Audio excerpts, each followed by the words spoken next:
saaxiibada qiimiga badan oo ku soo dhawaada muuqaalka xigay IM252 toddobadii sano ee laga soo gudbay waxaa dhacay isbedelo xagga taleefanada oo joogto ah xagga qiimaha tayada naqshada dareemayaasha awoodaha culayska iyo cabirkaba isbedelo iyo horumar waaweyn ayaa laga sameynayay muddadaas ilaa ay xilli nololeedkan waxaa la soo saarayay taleefano leh shaashado waaweyn shaashado yaryar iyo kuwa dhexaadba waase arrin aad u adag in shaashada telefoonkaaga la weyneeyo haddii uu yaraa ama in la yareeyaba haddii uu weynaa waxaase la samayn karaa in shaashada telefoonkaaga la weyneeyo ama loo yareeyaba muuqaal ahaan iyadoona waxba lagu kordhinayn ama waxba laga dhimaynin qaab samaysanka shaashada telefoonkaaga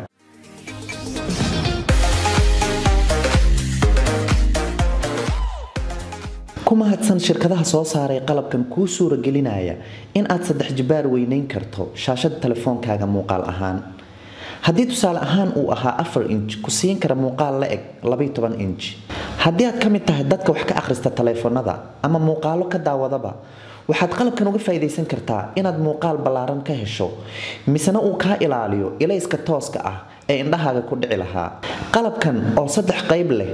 waxaad kaliya telefoonkaaga gelinaysaa qaybta dambe marka aad diyaarsato waxa aad daawan lahayd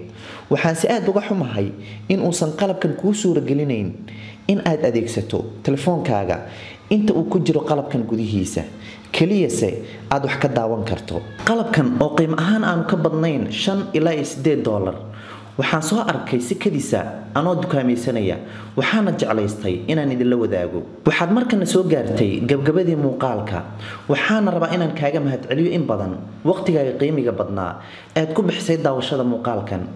waan jeclaan lahaa inaad la wadaagto asxaabtaada si iyagana ay u ogaadaan in qalabkan uu jiro ku mahadsanid mar kale waqtigaaga qiimiga badan